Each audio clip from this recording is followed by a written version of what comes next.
10 years to accommodate households on the social housing waiting list. They then become tenants with the local authority. Houses were allocated in 2010 to 5 families who have been living there since. The waiting list then for the Buncrana area is 264 households on the waiting list. In order to meet this housing need in Buncrana, the council currently has 21 buildings under construction at Rockytown, with an estimated date of completion later this year.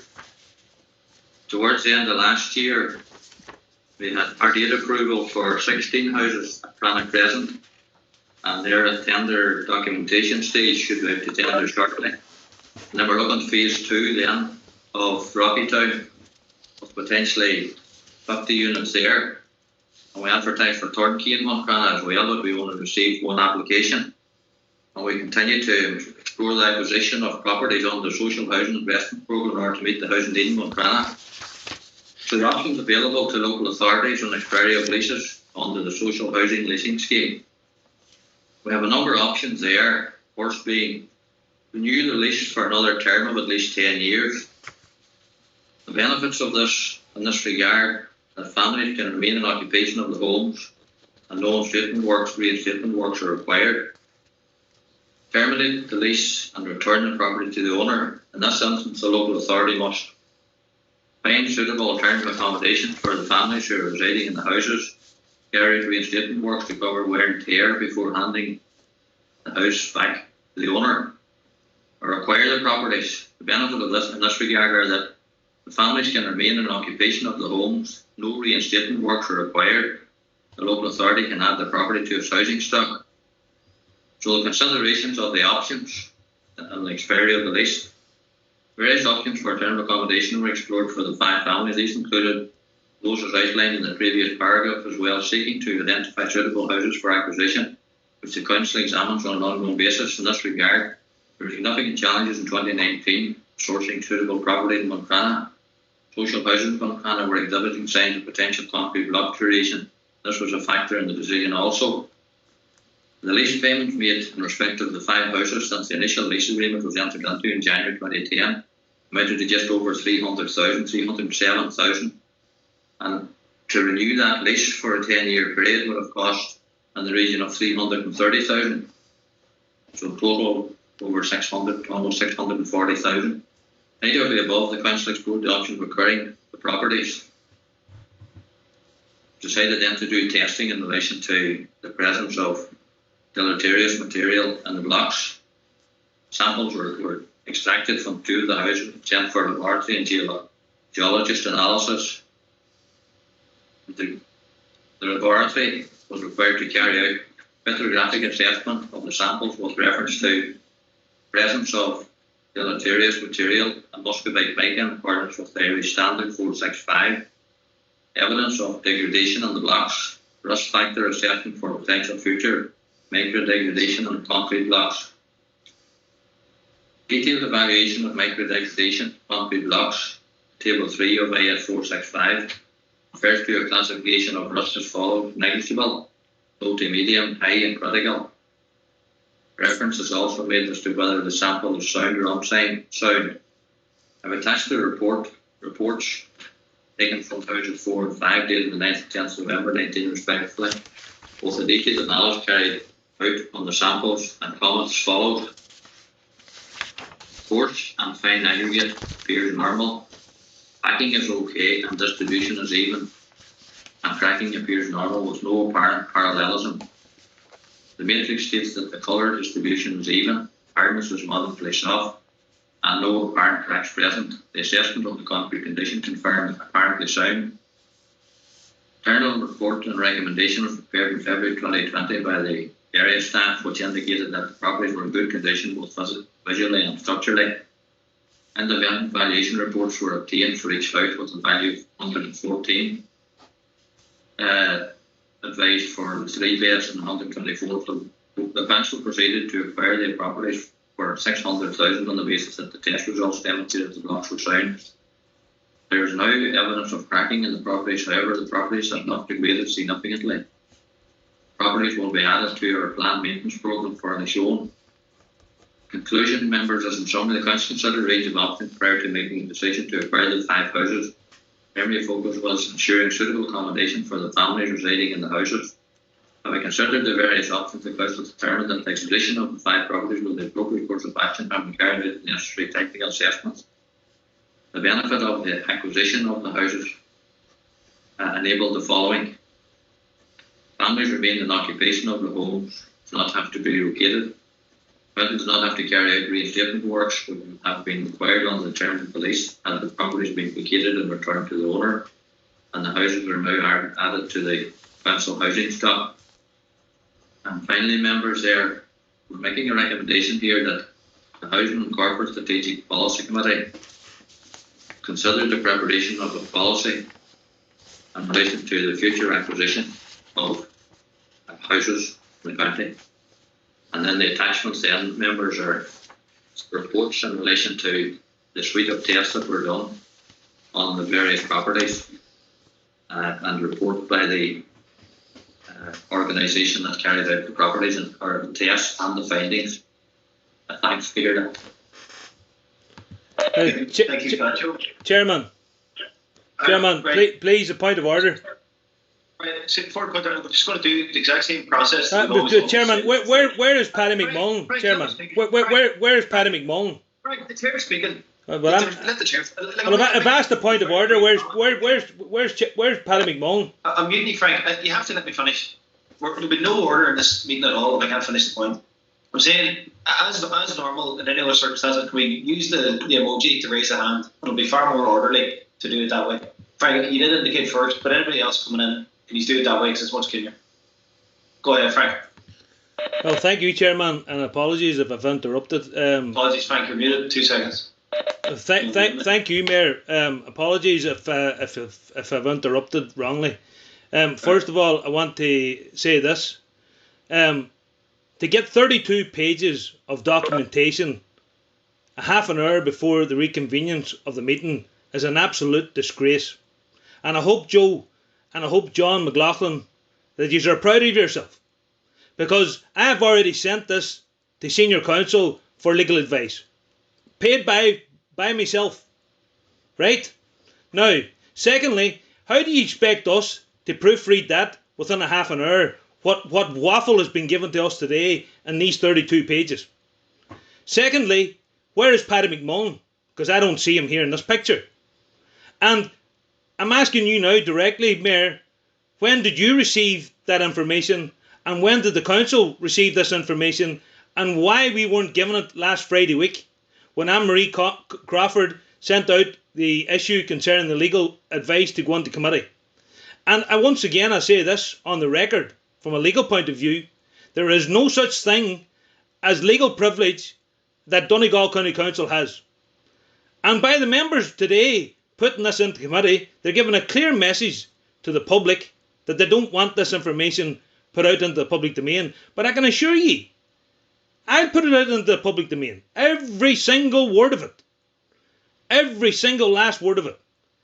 And I mean, that's an absolute disgrace that we are given 32 pages. There's former school teachers here will probably be able to explain better that how do you proofread that in a half an hour? Because you'd have to go over that a number of different times to get a full understanding of the waffle that has actually been put on it. From what Joe People said there, 2 of the most important issues, or 3 of the most important issues. Who owned these houses and who sold them to the council? Who owned these houses? And why did Donegal County Council push to buying those houses? And secondly, was there political representations made for the sale of those houses? And why did the members of Inishowen not disclose that these houses had been leased for 10 years? And why did the members of Inishowen not disclose that the council was buying these? And if they didn't know, then they should speak up now and say they weren't informed by the council executive about the sale of these. But I think it's absolutely ridiculous. There's no court in the land would allow somebody to give somebody discovery of documentation from a lawyer a half an hour before you reconvene. Not I hope. But I'll get my own legal opinion. I have my own opinion on this document. But for legal reasons, I need to get the proper understanding of this. These three different documents. The Donegal County Council knew they were buying Mica houses. They knew it. And the bottom line is, you give me an engineer in the council through the chair, and I'm asking you, Jack, you give me an engineer in the council that can sign off on those properties and indemnify them that they don't have Mica if they do remedial works to them. Give me that engineer, put that engineer in front of us as members of Donegal County Council. Put that engineer now in front of us today. And get that engineer to put in writing that he can indemnify these properties. Because this is a cover-up. If there ever was a cover-up, this is a cover-up to try and save people's necks. I want to know that Seamus Neely pushed to buy these properties on behalf of a political party or a politician or the homeowners in general. And did Seamus Neely ask and work for the individual that bought these properties and leased them over 10 years? We need to get those answers, and we're not getting them. But by God, I'll tell you something now. You'll answer the questions on another forum down the road, because it's inevitable there's going to be a public inquiry. It's inevitable. And Donegal County Council will answer the questions that I'm asking in that inquiry, with senior council, junior council and solicitors representing the many victims of this scandal. And Joe Peoples, as far as I'm concerned, you're sitting in a working group and you're constantly withholding information from me as a member of the council and other members. You're withholding information that I'm entitled to under freedom of information, but not only that, more importantly, what I'm entitled to as a member of this council. I'm entitled to see every document in the council that I request to see. And we're not getting answers. I think it's Paddy McMullin should come in here now so I can cross-examine him. And by God, I will cross-examine him if you put him up. I don't know what you're laughing at, Jerry Mac, because I can cross-examine you anytime you want. Don't be thinking that I'm not able to cross-examine people, because I'm well-trained. 25 years, 6 years in the Morris Tribunal, I spent cross-examining people. So don't underestimate me, Jerry Mac. Thank you, Mayor. I expect answers now, Mayor. I expect answers. Sure. Right, hang on. Just to clarify, we're not in committee, folks. Just to clarify, we're not in committee. We haven't gone into committee. Paddy McMullin's going to come in to advise on the legal advice. At the minute, we're not dealing with the legal advice. We're just dealing with a report, and that's been dealt with in public, the media, and all, and everybody's still here. So just to clarify that, we're not in committee. Okay, Albert Doherty.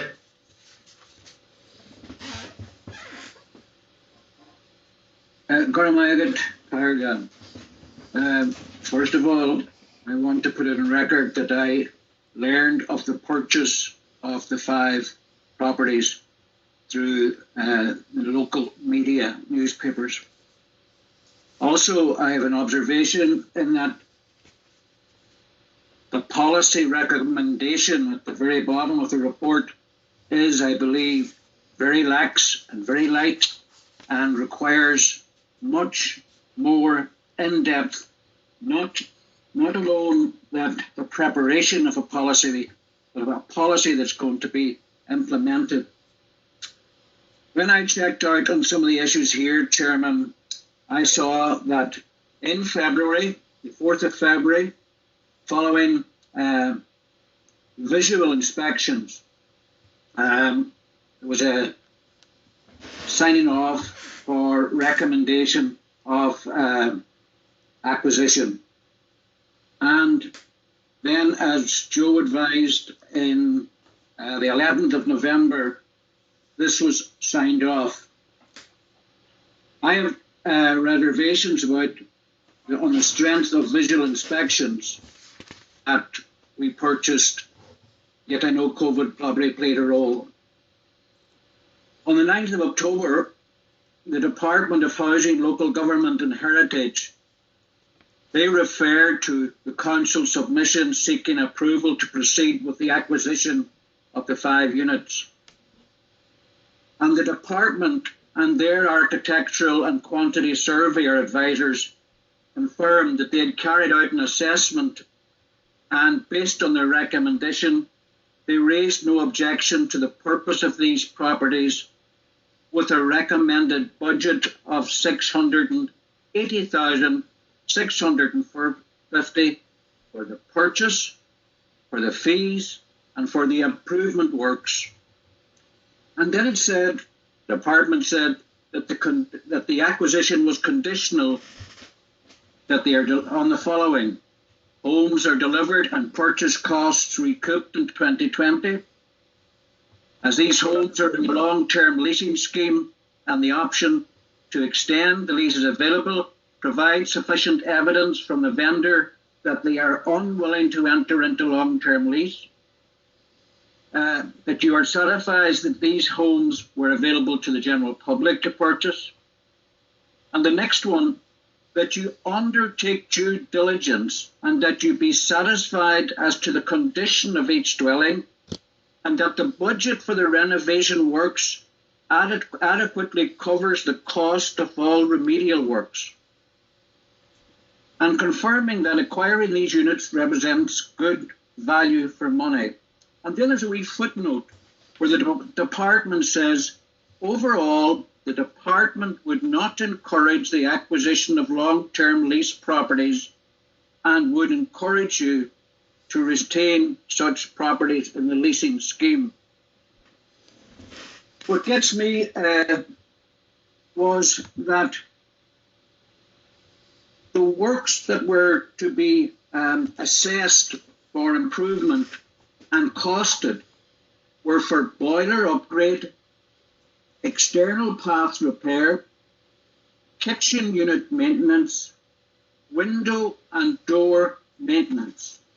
And in this report today, we confirm that there is now evidence of cracking in the properties. However, the properties have not degraded significantly, and the properties will be added to our planned maintenance programme for any showing. Well, over the last number of months, I have highlighted about the maintenance and the refurbishment programme that is required in Inishowen and Donegal for our council housing stock. And there is a response today where I am told about some money previously recouped. But we are adding 5, might sound minimal, to planned maintenance. We have extensive maintenance required on our housing stock. We have our tenants living in mica-ridden houses, SI houses, private houses and estate houses. And I'm just saying to Donegal County Council, the report, the purchase and the way the members were briefed was far from adequate. And no, I don't need to know each and every single house that our local authority purchases. But given this report, given the experience of the 5, I say that the recommendation for the preparation of a policy needs to be prioritised and needs careful consideration by all concerned to ensure that our local authority and those that sell, and especially our tenants, live in safe houses. For my good chair. Thank you, Councillor Doherty. Ian McGarvey was waving there, so take Ian. You read Ian.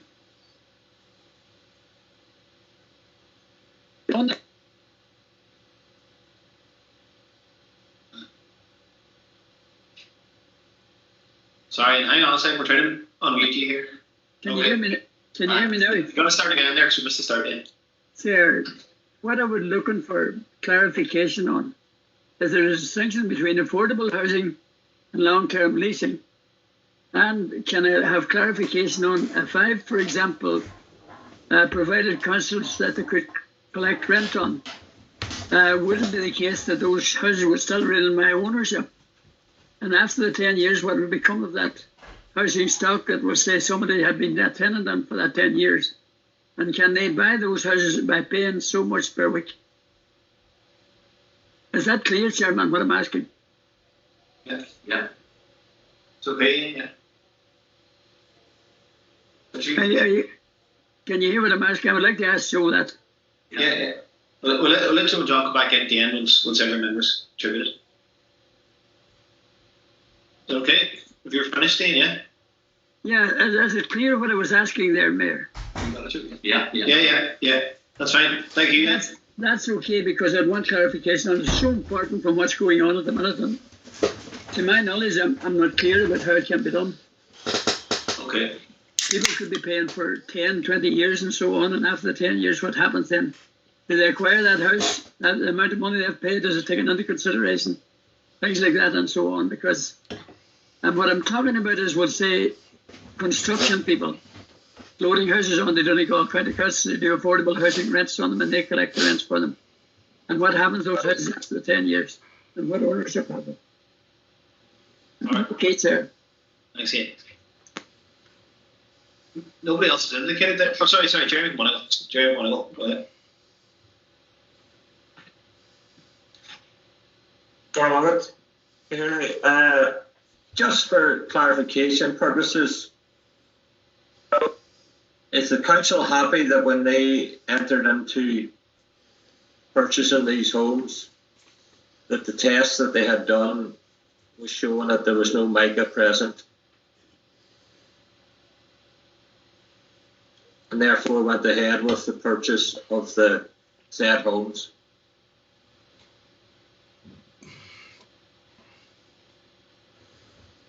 That's you, Jerry? Yeah. Yeah, that's me. All right. Councillor Farn. Thank you, Chair. Just reading through it here, and just like Albert, I would have known it through the media, the papers. I didn't know about it until it was actually brought to my attention, and that way. It's just the internal report and recommendations were prepared in February 2020, which indicated that the properties were in good condition, both visually and structurally, and independent valuations, and reports obtained for each house with value 114,000. Just sort of, just the people, the people who have obviously carried out these investigations visually and structurally were the professional people. And I suppose just like Jerry there, I suppose I'd be asking the question really, the council went in to buy the houses, and there were people living in them, and I can maybe look at it from the point of view that if the council did feel that there wasn't mica in the houses, they obviously went ahead and bought the houses. And of course, if they hadn't have done so, there would have been 5 families out on the streets as well. It's just that a sort of, just the council were obviously told in good faith that they were in good condition visually and structurally, and then it would appear then at a later date then that the evidence of cracking on the properties. So I sort of just kind of wonder what sort of an investigation really was carried out, in relation to this. And I'm sure the council obviously, I would imagine, would have bought them in good faith. And in view of that, they felt probably that they were getting a good deal on the houses, and that they were probably mica free. So those are things there that I sort of would be, I would like maybe clarification on if I could get it, And as I said, just like my fellow councillor there, Albert there, sort of I became aware of it too, just through the media as well. So that's all I'll say at the moment. Anyway, thank you for letting me in there. Thank you. Okay, thanks. Councillor Michael McBrearty. Just a question on it. I think when Joe was talking there, he said that there was an expression of interest put out in Buncrana, and there was only one application. Maybe if we could get a wee bit more detail on the application that came in, and was that accepted, or did they develop houses for the council, or was there a problem with them? I think it'd be important to know that. Thank you, Chairman. Frank, I know you spoke quite nicely there. You've indicated again, Frank, but I'm only just one small point. One small point I forgot. What knowledge did Councillor Nicholas Crossan, who was mayor at the time, know about these properties, and can he confirm that he had any knowledge of this contract or any representations made to him for the sale of these properties? Can he now verify that to the members of the council? And can the executive verify if any political representation has been made by him concerning these properties that were sold? And once again, I reiterate, I want the names of the people who sold these houses to the council. So it's in the report. Where's the names in the report? Where's the names? Joe will take all the questions at the end. Or anybody else there wants to come in? I just want to comment myself. I didn't know about the purchase of these houses or the presence of Mica until again I was contacted by the papers was the first I heard of it. I think it's right and proper that we are discussing this and it's new, but I think it's the right way to do it. I think everybody would be sure of that. One thing I'd be concerned of is that there's 5 families that didn't make it a house until they read about it in the paper. We're now talking about it again in a public forum and will go out through media again. And it's against the 5 families are going to be hearing about it and seeing their homes discussed. So I'm fairly conscious of that. So I do think we should have some, like, at least go out and meet the families of those 5 families, because it's fairly dramatic for them to be seeing their homes so openly discussed and fresh out against the media. So I do think we should call it, speak to them, explain to them. Some of them have been asking me, should I replace the kitchen? Where's my house getting tossed? Why is much work happening in my house? So very, very concerned, really concerned. Yeah, it'd be better now to we could meet them, contact them directly rather than again through the media again. Chance to be conscious of that. Well, Joe, do you want to Thanks, Chair. Just to deal with the members' questions. First of all, I think Cllr McBrearty asked about Mr. McMullin will be joining the meeting shortly. Councillor Doherty then makes a very fair point about, I suppose, the policy in relation to acquisition of houses and how that gets done in practice and what checks and balances are done around being satisfied in relation to the condition, value for money, etc., and briefing the local members in relation to proposals that are coming forward. And I think that's something that we have to look at as part of the policy. In relation to the issues that were raised by the department specifically, just suppose focus on, if we were to list the houses again, probably for 10 years, the council would have paid out at that stage, or funded through the department, €640,000, and we would have had nothing at the end of that. So that's been a consideration for us as a council, and I appreciate that the department are not necessarily keen to acquire houses that are leased, but this is not the first time we've done it. We've bought houses that we have leased on a number of other occasions, precisely for the reason that we have families housed in them, and we have little alternative arrangements that we could make it short notice. We've done that in Letterkenny in significant numbers, and we've done it in Dunfanny in significant numbers, and we've done it elsewhere for smaller numbers as well. In relation to the work that needs to be done to the houses, clearly it's evident now that there's cracking in the houses that would certainly be consistent with Mica being in the property. So we certainly plan to do works on the houses immediately in relation to what immediate repairs are needed to protect the structure and integrity of the house. So we'll be arranging that in the next few weeks. Councillor McGarvey is looking for information in relation to people who pay rent in relation to long-term lease properties, and that there's no opportunity for tenants in those scenarios to buy out those houses that are leased. Councillor McGarvey, council doesn't know them, so there's no opportunity there to sell those houses to tenants. In relation to the inspections that were done, they were professionally done by council staff, engineering staff, in relation to the standard and the quality of the houses, and that it was that recommendation that the houses were purchased.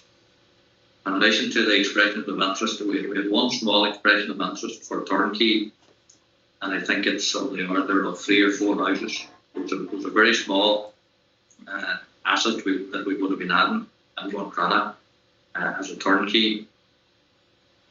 Certainly we will meet with the residents in the next while, and something we will take on board is the impact on tenants and their families in relation to speculation around the purchase of the houses, the concerns that they had, and the condition of the houses that they now actually see. That's something we will take on board. But I think in all of the and all of the experience around the purchase of these houses, members, there certainly needs for review in relation to policy. And finally, I would say Councillor McBrearty asked for details in relation to the property owners, and it's in the fourth paragraph there. The properties were leased to the Buncrana Town Council by Mr. Ronald McGrory and were subsequently purchased from Mr. McGrory. That's in the body of the note there, members. So I think I'll leave it at that here. There's a housing and corporate SPC meeting scheduled for that Friday. Members mightn't have got notice yet, but I think we'll put this item on as a priority item for discussion at the meeting on Friday. Thanks, Chair. That folks, you have enough to do. You take time. But point of clarification, Mayor. Point of clarification. I was looking for clarification too. Point of clarification, please. Go ahead. Five houses were leased by Buncrana Town Council from Ronald McGrory at Crannla and Buncrana under social housing leasing scheme for a period of 10 years with effect from the 18th of January 2010. Under the terms of the social housing leasing scheme, blah blah blah blah, the houses were blah, blah. I don't see nothing about the sale. I don't see nothing in that paragraph about the sale of the houses. Are you confirming that Ronald McGrory, I'm asking this straight question now, did Ronald McGrory sell those 5 houses to the council? That's what I'm asking. And if he didn't sell the 5 of them, who were they owned by? That can be answered. Because no, it's not already answered. Because I read out the paragraph you're talking about. It says Ronald McGrory leased them. So are you saying that he owned the houses? All right, let him answer you. Right. What I said, Councillor McBrearty, in response to your question was that in that paragraph it says that we leased the houses for 10 years from Crannla Town Council from Mr. McGrory, and the council subsequently purchased the houses from Mr. McGrory. That was what I said in my response. Well, that's fine. As long as you've now confirmed that Ronald McGrory is the person who sold those houses, I want a full investigation by the Department of Housing into Donegal County Council immediately. I'm proposing that now. A criminal investigation why these properties were bought by the council when they knew they were Mica affected. Not only that, you leased them also, as far as I'm concerned, that they were also Mica houses when you leased them. I'm now demanding the members to demand a criminal investigation into this. And if anybody has done wrongdoing, they should be prosecuted before the courts.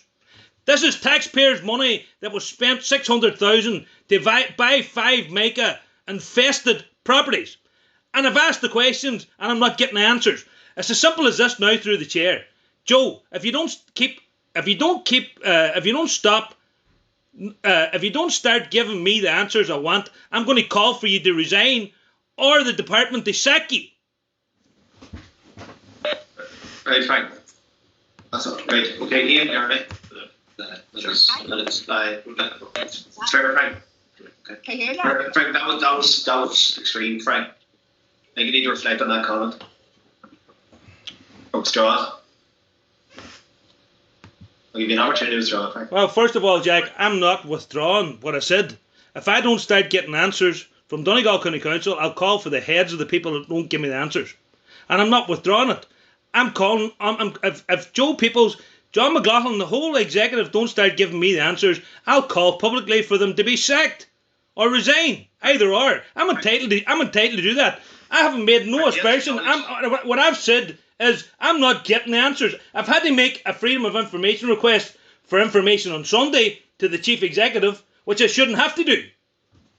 Frank, you gave a straight question or and got a straight answer in fairness? No, I didn't. We didn't get a straight answer. We haven't been told, was there any political representations on that sale? We weren't told why the council bought 5 infected Mica properties. They're hiding behind legislation. It's very easy to hide behind legislation here. And other councillors have mentioned this legislation. Well, what do you call it? The moral thing and the professional thing and the legal thing to do here is they should not have bought those 5 properties. Full stop. They should not. Those people in those properties now should have new houses found for them, and the council's in breach of contract with renting those properties to them. Those tenants should stop paying their rent to Donegal County Council. That's what I'm advising them. And if they want a good lawyer, come to me and I'll get you a good lawyer. Right. I'm going to move on to this here now, Frank. You've had a good say there, to be fair. Albert Doherty, you want to back in? Cllr. Yeah, Rena, I'll take you after Albert here. Yeah, that's fine. Thanks, Cllr. Okay. And thank you, Jack and Joe. Thank you for the answers there. But Joe, just what I find critical is the period between the 9th of October and the correspondence from the department and the 11th of November when we finally signed off. And again, the condition that the department said that we, the local authority, undertake due diligence and be satisfied as to the condition of each dwelling, and that budget for renovation works, that it adequately covers the cost of all remedial works. And the refurbishment works and the money allocated was 68,000 for the 5 houses. And I've allocated what works were previously mentioned. And there was no word of the Mica. And by the way, I'm glad that there's an SPC in housing on Friday.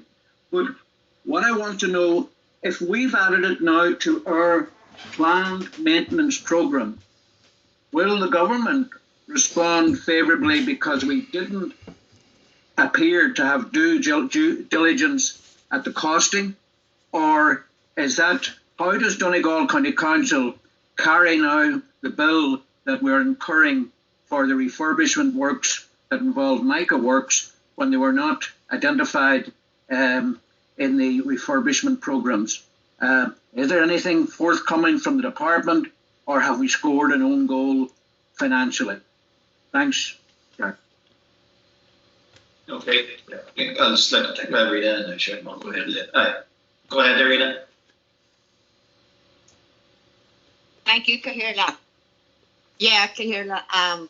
I was asked by some families in this estate, I'd say over a year ago, what was going to happen to their Sorry, Rena, you in a bad area there?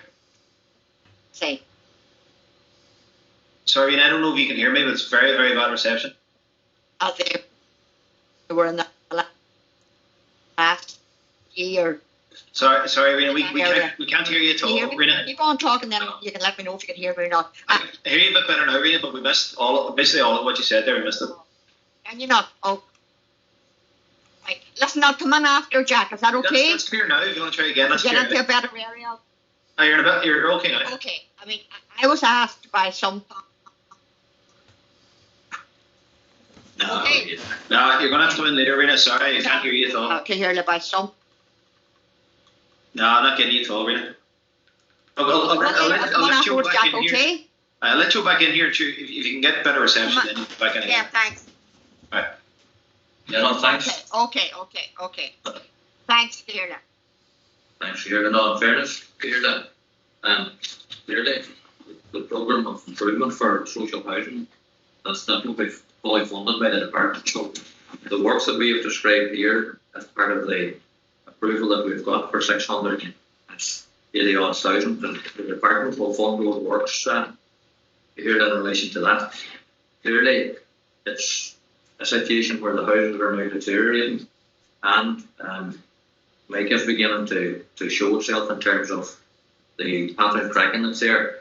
So we have an excess of 1,000 houses at the moment that have Mica and need a repair, and we will be looking for support from the government as well in relation to getting these houses repaired as well, if the deterioration is similar to other houses. And we can't say that's going to happen yet because of the test results and the quality of the test results we have, but there may be further deterioration, and the scale of works needed will still be uncertain given the current state of the houses and the work that we plan, short-term works that we plan to do. So was that something that we just monitor, Councillor Doherty, just to see what the applications are as we move forward? Okay. Through the chair, we got a lot of answers. We got an awful lot of answers. Right, we got a lot of answers there. Thanks, Chair. We got a lot of answers. Great, folks. Albert and Jerry's hands are up. I know you spoke beforehand. Are you looking back in again? And Ian too. I'll take you in, Ian too. Albert, your hand up from before. Can you hear me? Yes, apologies, Chair, apologies. Can you hear me, Chair? I'm going to take you in after you. That's okay, Mayor. Not a bother. Sorry. Alright, thanks, Ian. Not a bother. Chair, can you hear me? Your line's very bad, Jerry. Here, I had Albert in there, so I'll just let Albert first, and I'll come back to you, Jerry, and then Ian. Right, Chair, my hand was up from before. Sorry. Perfect, thanks. Here, go ahead, Ian. Sure, let Ian. Your line's a bit bad there, Jerry. Go ahead, Ian. Mayor, can you hear me? I can, I had asked Joe, for example, if I own 6 houses tomorrow morning, now it has no relevance with Buncrana whatsoever. Is there such a thing as an affordable housing scheme where Donegal County Council will take over those houses and rent them to people at an agreed rent for 10 years? In the midst of that, can they increase that rent maybe by 50%? Or is that a fixed contract? And what is the situation eventually after 10 years are up for that tenant? Yeah, I'll answer that. Here, I'll let Joe answer that, and then Jerry. Jerry's not speaker. Could hear there's legislation currently going through the DAL in relation to affordable housing scheme. So certainly, when we see the detail of that, there will be an opportunity for the council to provide affordable housing, similar to what Councillor McGarvey is describing. Well, there's a number of means whereby that can be done. It can be done on the basis that we would acquire houses and sell them at an affordable price. We could build houses and sell them at an affordable price. So that those are the type of scenarios that we'll be looking at when the affordable legislation is through, and we get a circular from the department in relation to the application of that. So that those houses would be actually sold at the point where an applicant under the affordable housing scheme would qualify. So we would actually be able to sell those houses, Councillor McGarvey, at an early point. They wouldn't be being rented. They'd be sold. But Joe, this scheme's already running 10 years. I have the documentation on my desk here where a person is renting a house for 10 years, agreed and all, and during that time, they have no clue what's going to happen. And in fact, they got a notice apparently from council to increase it by 50%. Now they're paying by direct debit into the bank. So I'm interested in what's going on here because I've been forced and asked to raise it at the first opportunity. And if Joe wants me to discuss the details with him subsequently, I'll be glad to do so privately. I'm happy to talk to you offline about that question, McGarvey. I'm not just sure the detail around what you're referring to, but I'm happy to have a separate conversation with you, please. Yeah, that's fair. That's okay. That's okay. Okay, thanks, Ian. And then, I've Councillor Jerry Donegal and I've Liam Blaney. I don't know what Rena's like there. Could try her again, but I'll let Jerry and Liam in. Bye, Jerry. Thanks, Jack. No, it's just in relation to the question asked. I don't believe Joe's answered it, and I just go over it. Look, it's saying in the report that the courts and fine aggregate appears normal, packing is okay, distribution is even, cracking appears normal with no apparent parallelism. The matrix states the colour distribution is even, hardness is moderately soft, and no apparent cracks present.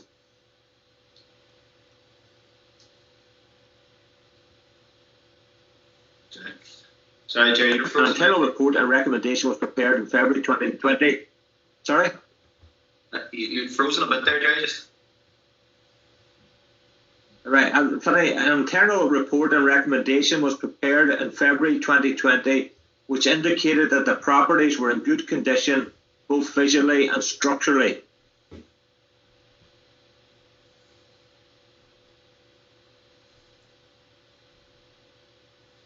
Now, without Mica, and were, as I said, both visually and structurally sound.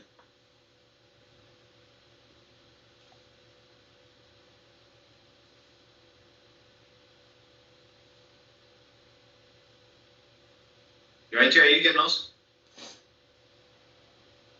You right?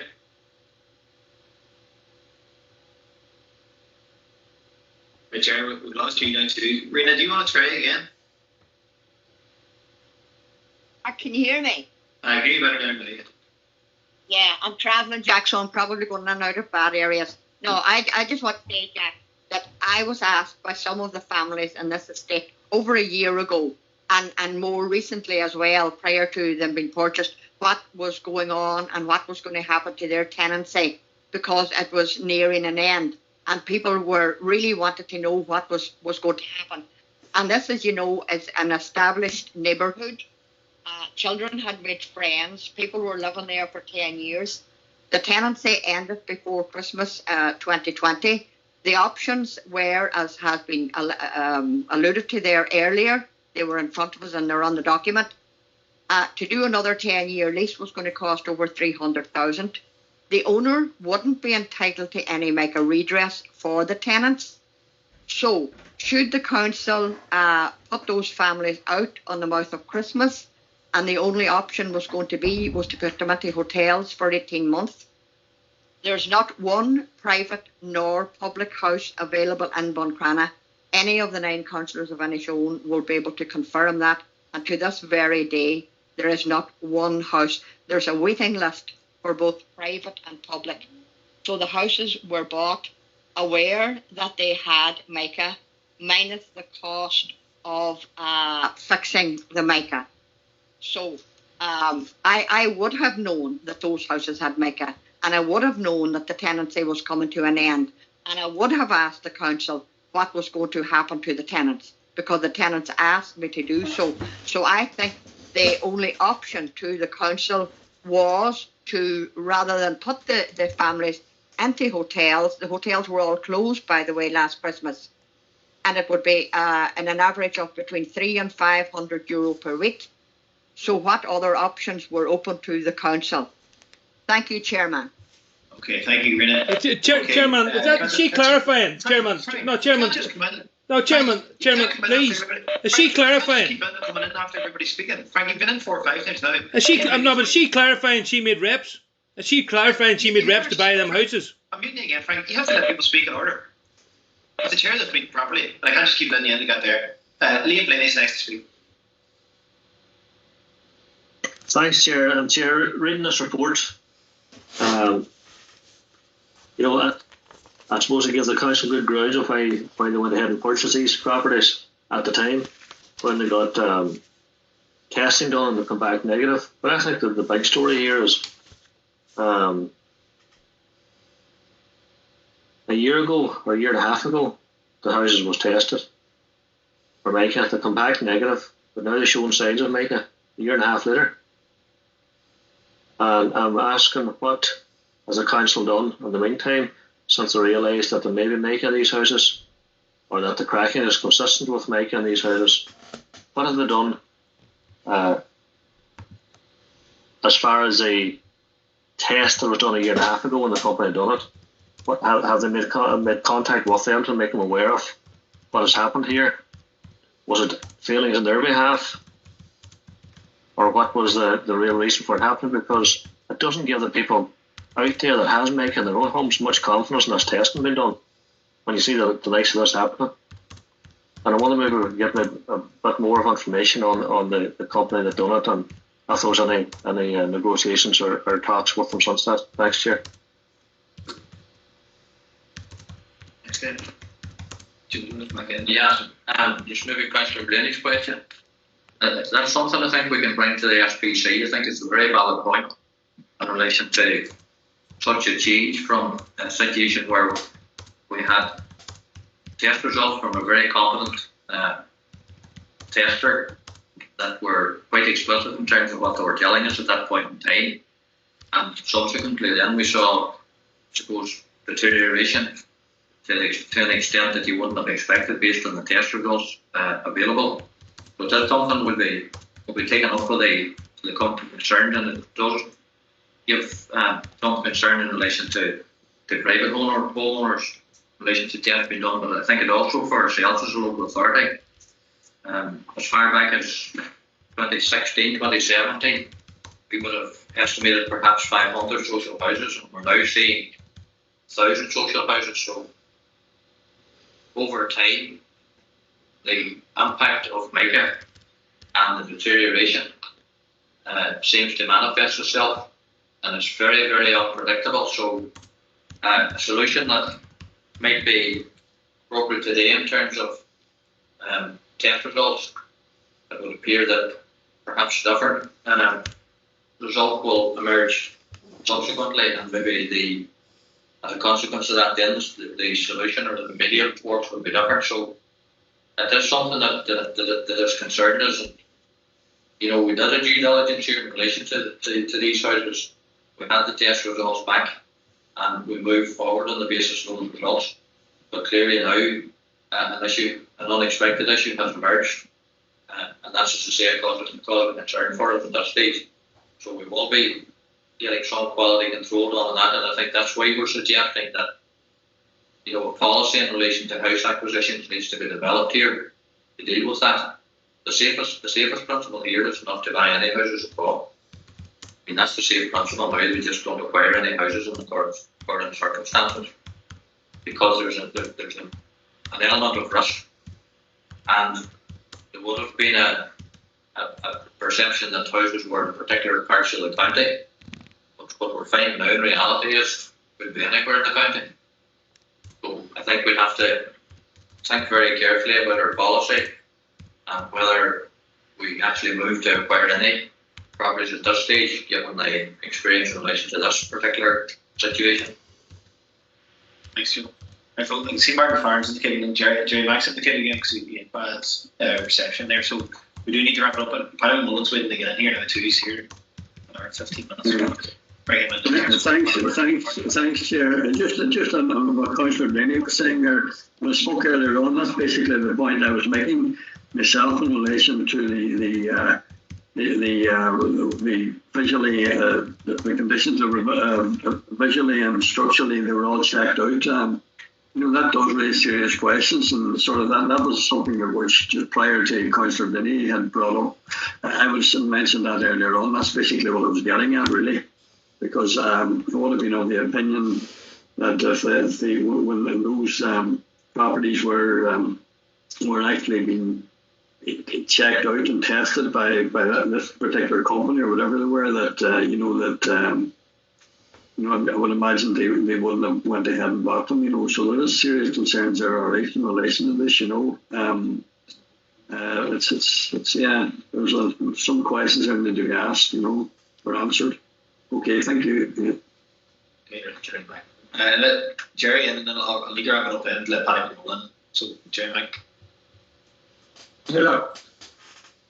I still haven't got an answer to my question, and a third time now I'm asking, and Councillor Blaney there has just come near to what the point I was trying to get at, and that's that there's a report there that clearly states that there was no mica in them 5 houses. And then we have a councillor in Ennishowen saying she was aware that there was 5, that the mica was in them houses. We need to get to the bottom of who's telling the truth here. Or when did the council know? Or did they know that there was mica, but they had a report suggesting that there wasn't? That it was structurally sound, both visibly and structurally sound? Yes. And I asked the question, and as I say, 3 times, could they clarify if they bought the houses in good faith and only found out after they bought them that they had mica? Now, Joe is nearly in a roundabout way after the question that Councillor Blaney asked about the testing methods and the company's proficiency in testing. That it's something we have to look at in the future going forward. And it seems to be now kicked back to an SPC, back to the members again. And then now suggesting that we won't, and the only way we should go forward is not to buy any more houses. This is getting wider and deeper as we go on. So I would like to have a straight answer to the question. When the council seen the report, did that encourage them to buy the houses knowing that they were mica free, and that they found out afterwards that after a clear report came in that mica reappeared, because that has a lot of significance for any future deliberations and in relation to possibly one of the other items we're going to discuss shortly. Thanks, Chairman. I'll let you answer. First of all, apologies, Councillor McMulligan, there, in terms of answering your question. You've seen there, or maybe you haven't an opportunity to study it yet, you see there on the test results that what it's describing there is probable free mica and fines. So there's nearly always mica and in some shape or form present, but the steps of the report suggest that it wouldn't be problematic. So it's probable free mica and fines. That's what's mentioned in the report here, but certainly the other elements of the report that talk about the blocks being sound, etc., etc. I mean, we rely on that as a reason for making the decision that we make. But clearly now it's something that there needs to be some learning from in terms of what that means in practice going forward. And that's, I suppose, why I was very clear that, you know, the potential to acquire houses now is very, very limited on the basis of the potential risk of mica. And maybe not this year, next year, maybe 4 or 5 years' time. This is the issue here. So it's belt and braces, let's be safe now and don't do anything. Well, okay, folks, I think everybody's had their turn to speak now. I'm conscious it's 3:20, so I need to bring Paddy McMullin in because we've a lot of items on this agenda still to go through. And we're not going to get through them all unless we keep moving out. Paddy is waiting, like. Chairman, point of order. Why did somebody take down the question and answers section there? So the chat bar wasn't in it. No, the chat bar was operating there because I put a pile of questions up for you, Chairman. Someone has taken it down deliberately. The chat bar wasn't meant to be up. Well, what do you call it? It was up, and what do you call it? Explain now why somebody took it down. Because I can't get asking the questions through the chair, so I've been asking them, typing them, and asking those questions. Frank, you've been allowed in. Like, you're not meant to be allowed in once and one. Well, first of all, if anybody accepts what the council's saying, that these properties were tested by engineers and they didn't show any mica, then they're bigger fools than I thought they actually were. Because when a block is manufactured, Chairman, the block has always got mica if mica's on it. Frank, you can't use that type of language. You know that. Frank, what language? You can't use words like fools. You can't. Well, what else are they treating us as? They're treating us like fools. They're telling us engineers inspected these properties and they said they had mica. They said they didn't have mica. And how all of a sudden they have got mica now? That's impossible. Scientifically, that's impossible. Scientifically, that cannot happen. Once a block is made with mica, it always has mica from the day it's demolished. Right. So answer me that question, Chairman, and get the executive to answer that question. Who covered up here? Who covered up on behalf of people? There needs to be a criminal investigation now into this. Right. Let Paddy McMullin answer that question. Frank, Paddy McMullin's not here. You're shouting now, Frank. Paddy McMullin's not even in the room. Let Paddy McMullin answer the criminal negligence of this council. This can't go on like this here. The meeting's going to fall apart again.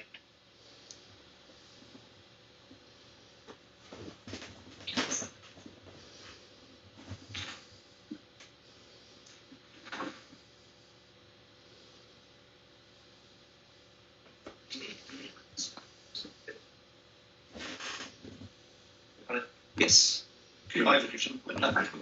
Folks, we talked about this morning, talked about recently. Just want to welcome Paddy McMullin, the county solicitor.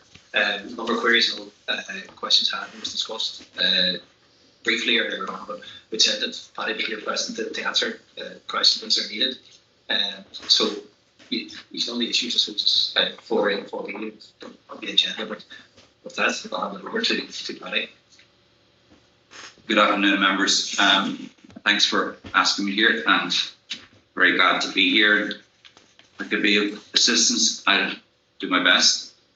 I know the advice. I think the first matter is touches on the motion about Buncrana. Is that right? Clear? Is that right? And the first issue I think that needs to be considered is that there's a general principle that legal advice, when it's taken, the usual practice is to take it in committee. So that's a matter that members would need to consider. The reasoning behind this, just to explain it, and there's a well-established privilege known as legal professional privilege, whereby any client of a lawyer is entitled to get advice in an open way, not risking the fact that it may be disclosed against the client afterwards. And ultimately as well, it's a matter for the client to decide to take the legal advice or reject it. And again, if it was a situation that legal advice was given and it was known that it had been rejected, that is prejudicial to the client as well. So my recommendation is, as it always is, and I would submit the same advice would be given by any lawyer, that legal advice should be taken in committee because it's a recognised facility for doing that under the general law, and also it's there in the legislation as well, so it's there for a reason. But it's a matter for the members, and even though just to say that it doesn't preclude the members, if you were to go into committee,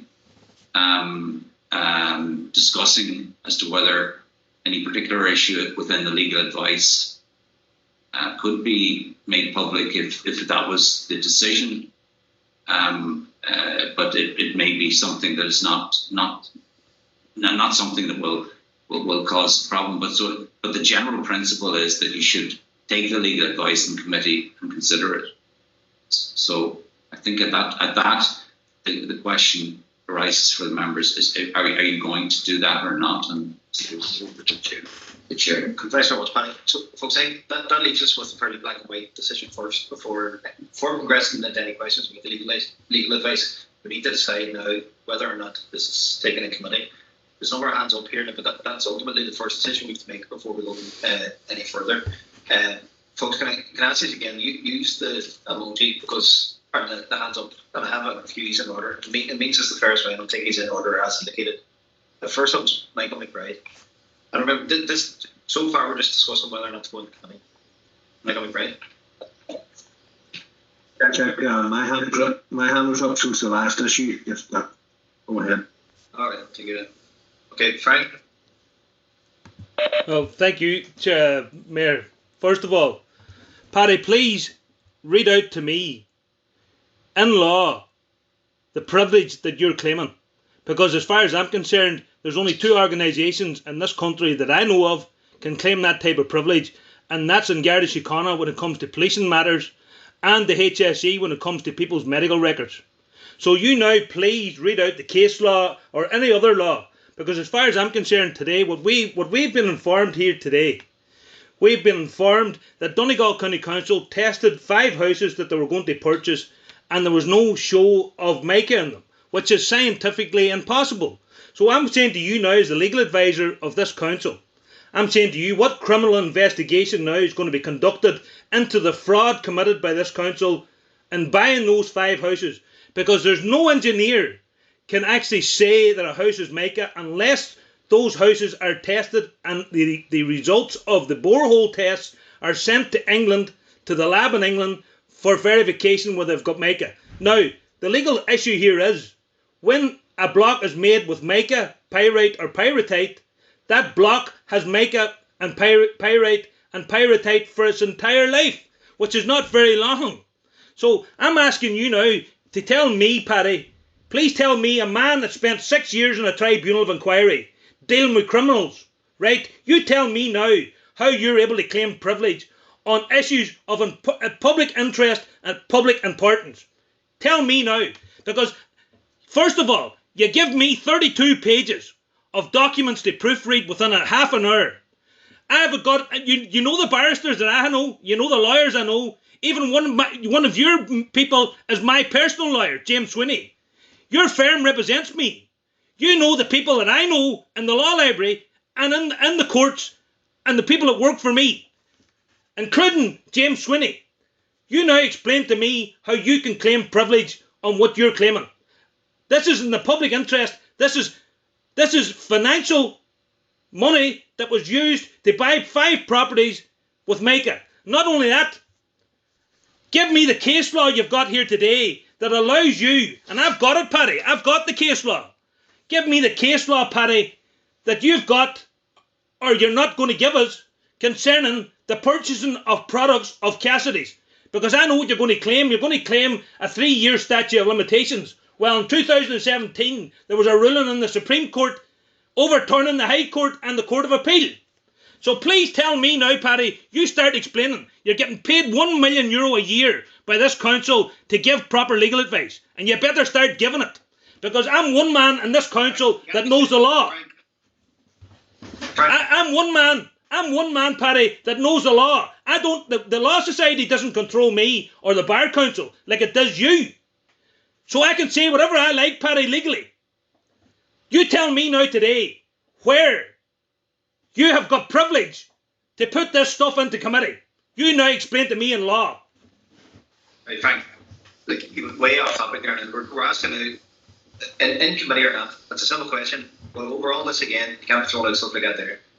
Liam Binney. Thanks, Chair. And is our decision here, and you've asked a question, do we agree to go into committee or not? I think that question was asked earlier on in the meeting today as well. It was agreed that we would keep this information in committee to start off with, so the council would get a chance to question any legal advice that they wanted to question before we decided then whether we want to make it public or not. But we have been informed since by a councillor that he has shared it with somebody else already and he's going to make it public. Will we go in committee or not? So I believe, Chair, you have the tools to deal with that person, and I think it's up to you to deal with him, because things are starting to get a wee bit out of hand here again today, and it's in your hands to deal with it, Chair. Thanks. Right. Does anybody else want to come in there?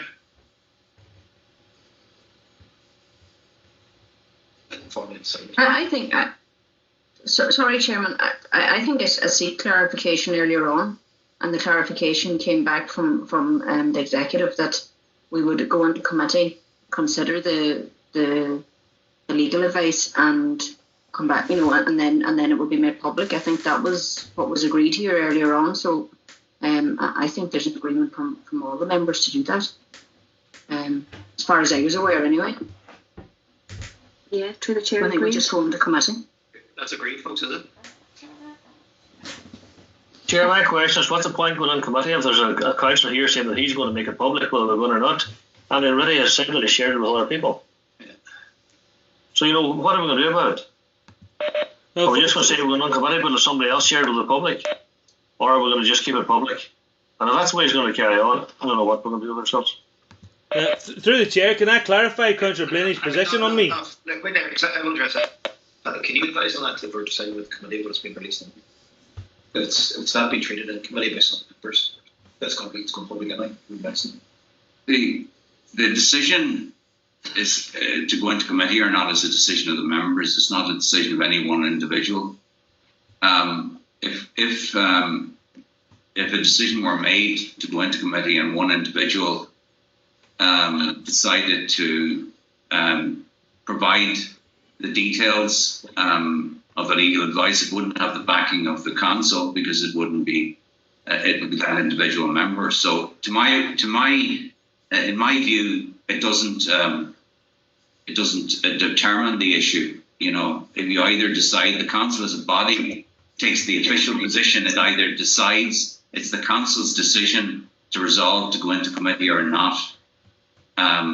You may feel that if one particular member or one or more members decided that they weren't going to honour that it would have an effect on it. But that's a matter for if somebody breaches the rules as to in committee in committee sittings of the council. That has to be dealt with as a separate issue. I mean, my view is you decide, the council as a body makes the decision. If the council either decides it's in committee or not, if it's not in committee, then it's in public. So obviously it proceeds that way. It's not my advice that you should do that.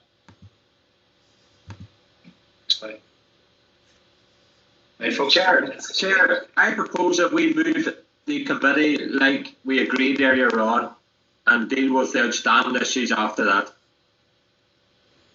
Okay, goes out seconded. I second that, yeah. Point of order, Chairman. Point of order. Frank. Concerning what Paddy said. What is the point of order? The point of order, and this Paddy will confirm this is a proper legal point of order. Paddy, tell me now what document you've got that I have to sign a confidentiality clause. Tell me any member who's gated under a confidentiality clause in committee, because we're not asked to sign a confidentiality clause. The standing orders are standing orders made by the members, but it has no legal standing as far as I'm concerned in law. So you now tell me what confidentiality document that we have to sign, because we don't have to sign any confidentiality clause. And I can assure you this, members, I will tell the whole world what is in this documentation. No, it's not helpful. You're asking a question and answering it yourself. It's not a point of order. I'm asking Paddy McMullin to answer that. Right. Look, I can't keep letting the same member in again. The meeting will fall apart again. It's not an order in any way, shape or form. It's not helpful to me at all. So that, folks, it seems to be consensus to move into committee just to hear the legal advice. We can come back in and it will be, obviously it's going to go into the public anyway. It will be discussed in public forum as agreed. Are you happy enough there, folks? Just to say, half the members need to agree to go on to committee. Half the members. So we have a proposal from Councillor McNaughton, seconded by Councillor McMahon, that the council adjourns on to committee. Now we will have to take the break to get in a new link for 5 minutes.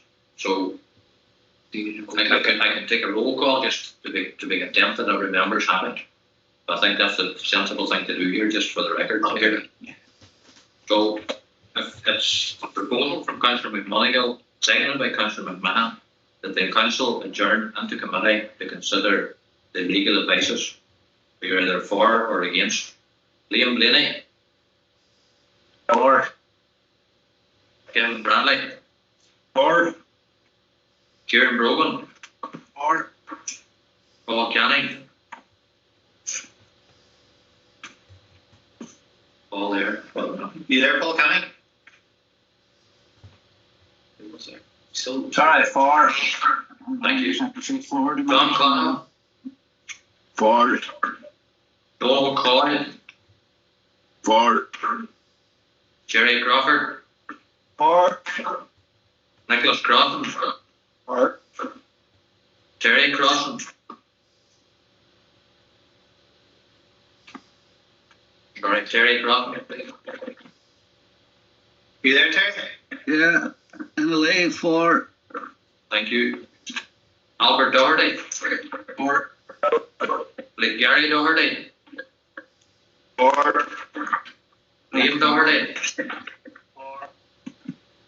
Rena Donaghey. Or the committee. Martin Farr.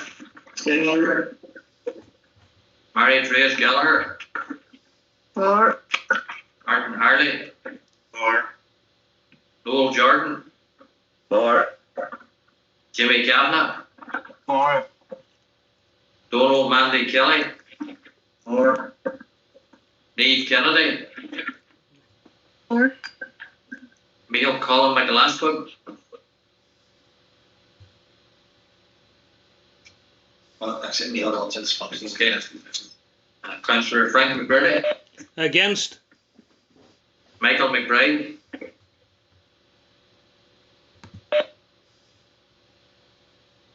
Michael McBride, you there? For. Michael McLafferty. For. Martin McDermott. For. Ian McGarvey.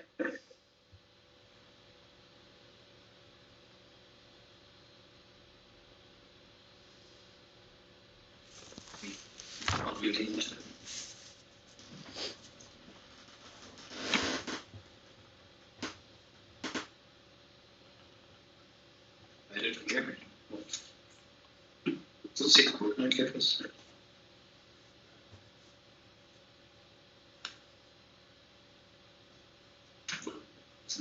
So, Ian, now you're still muted. You're still muted. Time. There, go ahead, Ian. 4. Thank you. Thank you. There's somebody muting me all the time there. Ronald McGrory. 4.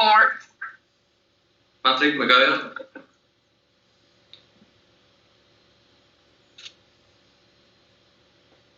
Patrick McGowan.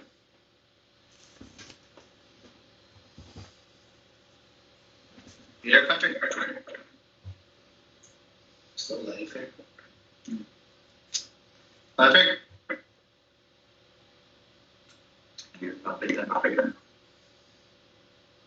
Baron McGinnis. 4. Thank you. Michael McMahon. 4. Jerry McMulligan. 4. Thank you, Jerry. Anthony Malloy. 4. Jack Murray. Michael Naughton. 4. John O'Donnell.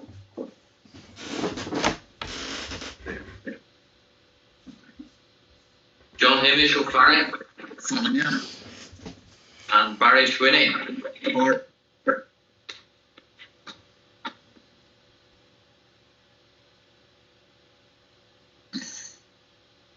Hello? Sorry, Jack. Patrick here. No. Sorry, Patrick, couldn't get you earlier. Do you want to cast your vote now? Okay, thanks. Yeah, yes.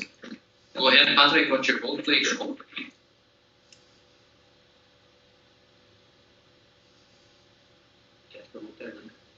Patrick, are you still there? Jeez, no one gets it.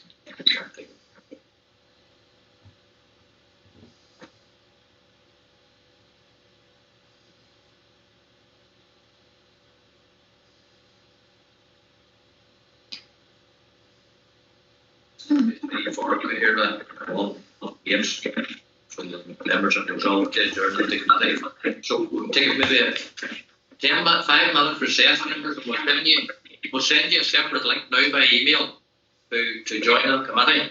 We'll just take a 5-minute recess, please. You'll get an email now from Anne-Marie in the next couple of minutes. Thank you. Chair, what was the result of the vote, please?